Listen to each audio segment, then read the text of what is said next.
Imagine, if you will, a massive, just rusting oil tanker drifting somewhere off the coast of Malaysia, like in the dead of night. Yeah, completely dark. Right, completely dark. Its tracking transponder has just been manually switched off.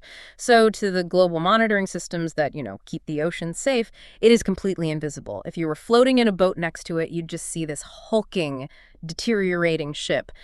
But if you pull on the invisible thread attached to that single dark vessel, it connects directly to, well, the price you pay for groceries, to massive youth-led protests in the streets of Nairobi, and as of this week, to a historic, unprecedented diplomatic showdown in the Oval Office. It's kind of the ultimate butterfly effect, honestly, but engineered entirely by modern geopolitics. You have physical, clandestine actions at sea creating these immediate, profound diplomatic and economic shockwaves all over the globe. And that is exactly what we are getting into today. Welcome to today's deep dive, everyone. We are thrilled you're here. We are looking at a massive stack of material today, ranging from complex macroeconomic data to on-the-ground international reporting to really unpack the monumental geopolitical shockwaves of the 2026 Iran-U.S. war. There's a lot to cover. There is. Our core mission today is to connect these seemingly disparate dots for you. We're going to explore how Iran's heavy dependence on oil and this clandestine, shadow fleet of tankers triggered a literal global energy crisis. And we're going to see how that crisis is actively reshaping international diplomacy, culminating right now in a historic push to disarm Hezbollah in Lebanon. Now, quick caveat before we jump in. It has also said because we are diving US into can't be trusted incredibly on charged geopolitical waters today, involving the U.S., Iran, Israel, and various Middle Eastern actors, I want to be very clear with you up front. Our job today isn't to take a side or endorse any political platform. And it has We are also strictly said here to that impartially US pull apart the can't be data, look at the trusted on mechanics of these global shifts, and figure out how they all connect based on the source material. Exactly. And to understand the mechanics of what is happening right now, we really have to set the stage. Yeah. It is late July 2026. The economic toll of the recent conflict on Iran has been, by any objective measure, completely catastrophic. Yeah. The Iranian regime's own spokesperson recently estimated the direct and indirect costs of just 40 days of war at $270 billion. Which is just a staggering number to wrap your head around. Looking at the economic analyses we have, that represents roughly 90% of Iran's estimated GDP for 2026. 90%, yeah. But numbers that big can feel abstract. Right. So let's ground that. Domestically, the country is facing acute crises. Inflation hit 88.6% at one point. Wow. That is the highest global record in 50 years. Put yourself in the shoes of an average family in Tehran. That level of inflation means your entire life savings lose almost half their purchasing power in a matter of months. A loaf of bread or, basic medicine just becomes a luxury. And on top of that, the energy grid is failing, which is resulting in rolling blackouts lasting 3 to 4 hours every single day. Half of their industrial capacity is it's halted. Right. By all traditional economic metrics, the state should be entirely paralyzed. Yet, they are still functioning. The government hasn't collapsed, and they're still funding massive geopolitical operations across the Middle East. The answer to how they are surviving brings us right back to that rusty ship off the coast of Malaysia. Okay, let's unpack this. The shadow fleet. Yeah, also known in the maritime industry as the ghost fleet or the dark fleet. To understand the massive diplomatic shifts happening globally right now, you really first have to understand how Iran survives financially under severe U.S. and international sanctions. Because they're basically cut off from everything else. Exactly. Since the reimposition of heavy sanctions, Iran has essentially built a clandestine, multi-jurisdictional supply chain right on the ocean. And when we use the word fleet, you shouldn't picture state-of-the-art naval vessels. The data describes these ships as aging, poorly maintained, and often entirely uninsured, or relying on completely untested, obscure insurance providers in jurisdictions that won't enforce claims anyway. These are vessels that standard maritime operators would have scrapped years ago, but they are incredibly valuable for illicit trade precisely because they operate totally outside of standard regulations. The tactics they use are straight out of a spy novel. They sail under flags of convenience places like Panama or the Marshall Islands, and they routinely disable their automatic identification system, or AIS, transponders. Wait, let me pause you there, actually, because I've always been slightly confused by this. Sure. If they just flip the switch to turn off their transponder, don't we still have satellites that can see a massive oil tanker sitting in the ocean? They can't literally vanish, right? That is a great question. You are correct that visual or radar satellites can see a large object on the water. But the oceans are incredibly crowded. Right. The AIS transponder is what broadcasts a ship's identity, its cargo, its origin, and its destination. When you turn that off, you become an anonymous blip among thousands of other anonymous blips. It takes a massive amount of intelligence resources to track one specific, uncooperative ship visually. Got it. And while they're anonymous, they conduct ship-to-ship transfers of crude oil right in the middle of the ocean. And the tracking data we reviewed highlights that a major hotspot for this dangerous transfer is right outside Malaysia's territorial waters, but still within its exclusive economic zone. Yeah, the scale of this operation is what's truly fascinating. When the U.S. naval blockade tightened in May 2026, it did take a real bite. Iranian oil exports were squeezed below 300,000 barrels per day. That created an estimated $6 billion revenue shortfall for Tehran. Which is huge. But the shadow fleet is wildly resilient, right? The shipping data shows that during the war and the subsequent ceasefire periods, Iran still managed to sell $18 billion worth of oil. Yeah, they adapted fast. And when that blockade eased, they didn't just slowly recover, they ramped up exports to over 40 to 50 million barrels in just a matter of weeks. They could do that because they had roughly 100 million barrels of crude and condensates already stored on these floating vessels and coastal facilities, just waiting for a window in the blockade. Hold on, quick clarification. You mentioned crude and condensates. What exactly is a condensate? Ah, right. A condensate is essentially an ultralight liquid hydrocarbon. It exists as a gas underground, but condenses into a liquid at surface temperatures. Oh, okay. It is highly prized because it is easier and cheaper to refine into high-value products like gasoline or jet fuel compared to heavy crude oil. Iran produces a lot of it, and it's a major cash crop for them. Got it. So they have all this crude and condensate floating out there. It's like this high-stakes global game of three-card Monte, but played with massive rusty oil tankers. Pretty much, yeah. You shuffle the assets around on the ocean, so the observer never knows exactly which ship holds the oil or where it's going next. But we do know who's buying it. Nearly all of this shadow oil is heading to China. Specifically to small, independent Chinese refineries known in the industry as teapot refineries. Teapot refineries. Right. This is a crucial mechanism to understand because it explains how the sanctions are bypassed entirely.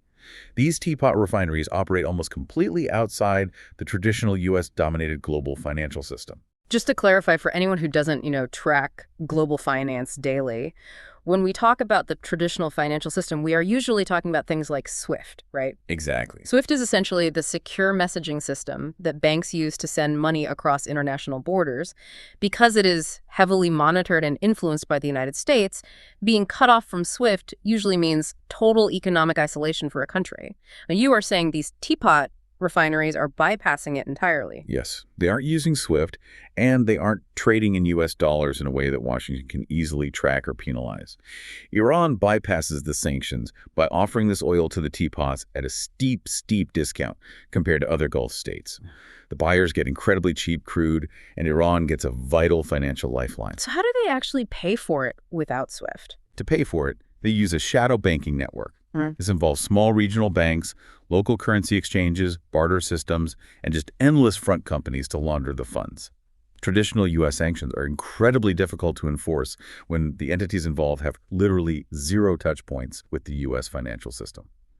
Okay, but this brings up a major contradiction that I'm struggling with here. If Iran has this elaborate workaround, if they are making $18 billion under the table and successfully supplying these teapot refineries in China, why did this escalate into a global energy crisis? If Iran relies entirely on this shadow fleet to survive, why on earth would they blockade the Strait of Hormuz? Doesn't that just sink their own financial lifeline? That is the paradox of asymmetric warfare. Iran's reliance on oil exports isn't just its greatest economic vulnerability, it is also its most potent weapon. Oh, I see. When the U.S. tightened that naval blockade, Iran knew it couldn't win a conventional naval war. So they didn't just absorb the financial hit. They used their geographic leverage to shock the entire global economy, knowing the pain would force the international community to intervene. And that geographic leverage is the Strait of Hormuz. Yes, it is the world's most critical maritime choke point. To put it in perspective, approximately 20 million barrels of crude oil a day transit through that narrow strait. And Iran basically decided, if we can't use it, nobody can. The logic is terrifyingly simple. We have this chilling quote from the Iranian parliament speaker, Mohammad Bagher Ghalibaf, who posted on X. The equation of this war is clear. Either everyone or no one. In a region where we cannot sell oil, no one will sell oil. And they made good on that threat. The disruption was immediate and massive. It wasn't just crude oil either. 1/5 of global liquefied natural gas, or LNG, trade transits through there. Qatar, which is a massive LNG exporter, had its shipments completely stalled. The ripple effects of that blockade really prove how interconnected the global economy is. In the U.S., the supply shock drove gasoline prices up to $4 a gallon, the highest since 2022. In Europe, which was already highly vulnerable after spending the last few years moving away from Russian gas, natural gas prices spiked by 50%. And the impacts went far beyond the West. Look at East Africa. Yeah. In Kenya, the soaring cost of imported fuel caused transportation fares to just skyrocket.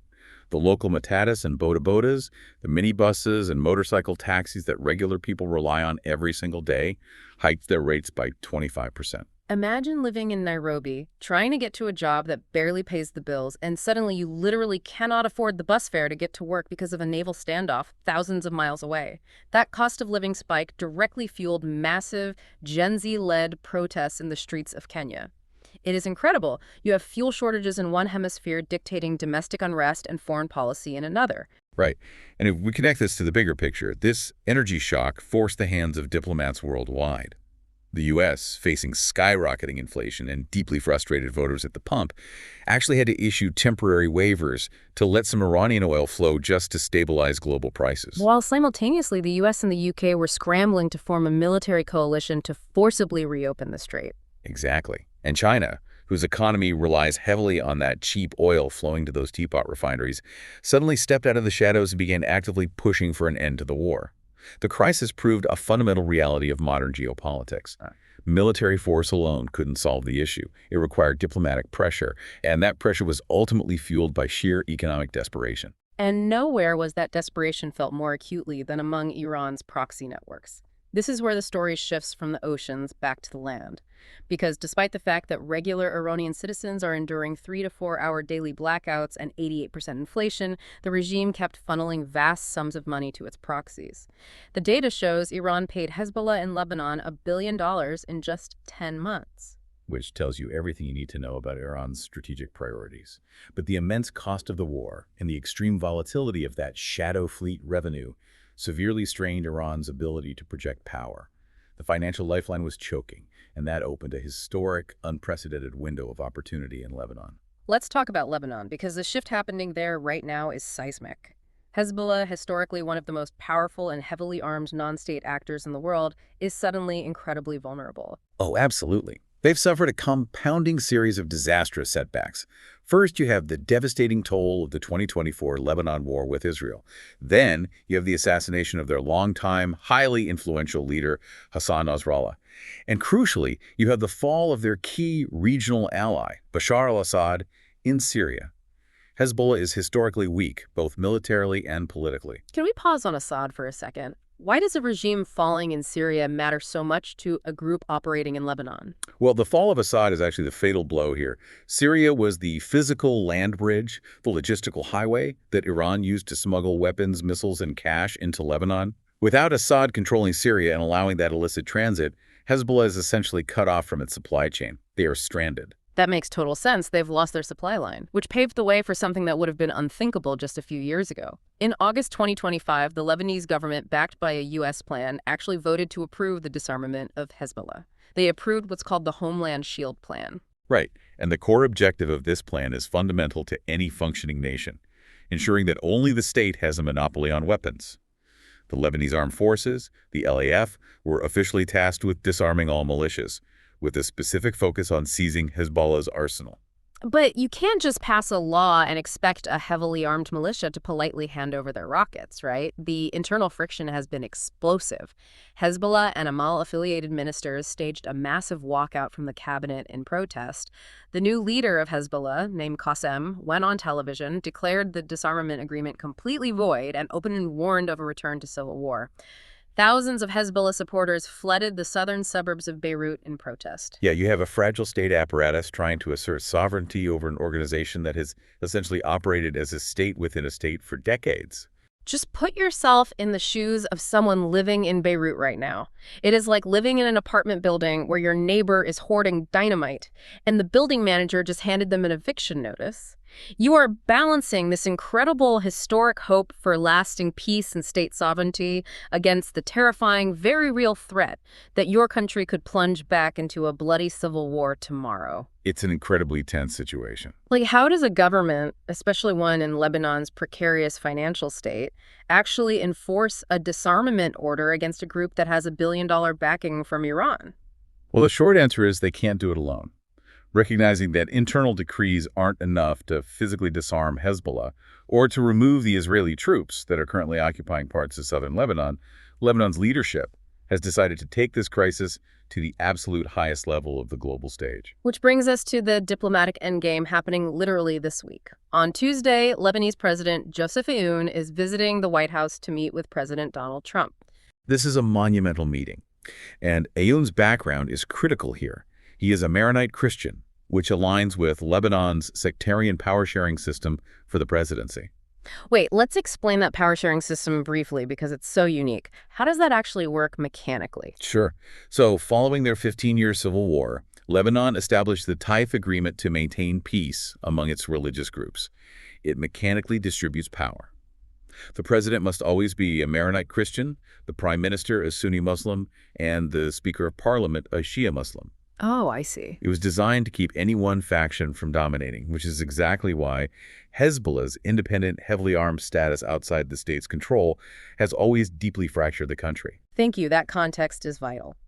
So President Aoun, a Maronite Christian, is also a career military man. He is the former commander of the Lebanese Armed Forces, a position that received significant U.S. backing over the years. He's been wounded in combat twice. He still carries shrapnel in his body. It has also so he's not just a politician, he's a soldier who on understands the literal physical cost of this conflict. And this visit is massive. He is the first Lebanese head of state to visit the White House in nearly 20 years. Yeah, and Aoun's strategy relies on a very specific calculation. He believes that Donald Trump is the only international figure who possesses the leverage required to pressure Israel into withdrawing its troops from southern Lebanon in accordance with the June 26 ceasefire agreement. Because over the weekend, before meeting Trump, Aoun sat down with U.S. Secretary of State Marco Rubio and laid out his demands. Israel must abide by the ceasefire, but Aoun isn't coming to the Oval Office empty-handed. Not at all. According to Lebanese officials, Aoun is presenting a concrete written proposal to President Trump detailing exactly how the Lebanese state plans to demilitarize Hezbollah's vast arsenal.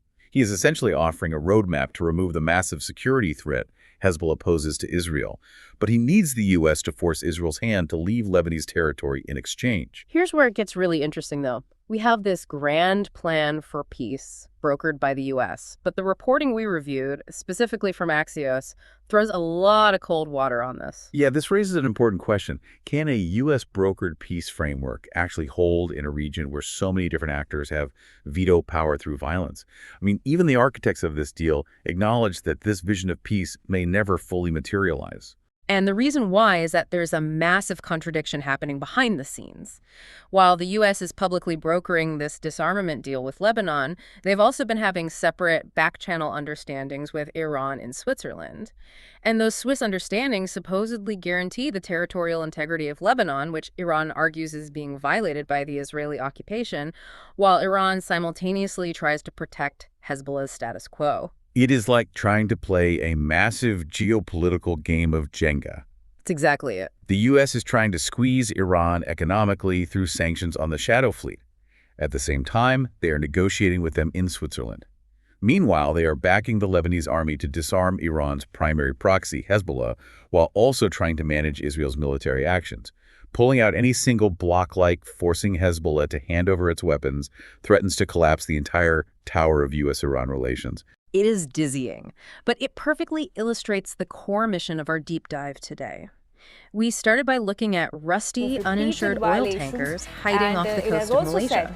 And we've drawn a straight, undeniable line from those ghost ships to the spiking cost of gasoline in America, to young people protesting bus fares in Kenya, to the logistical collapse of Hezbollah in Syria, and finally, to a Maronite Christian general sitting in the Oval Office this Tuesday, presenting a plan to reshape the modern Middle East. It is all deeply connected. It is entirely interconnected.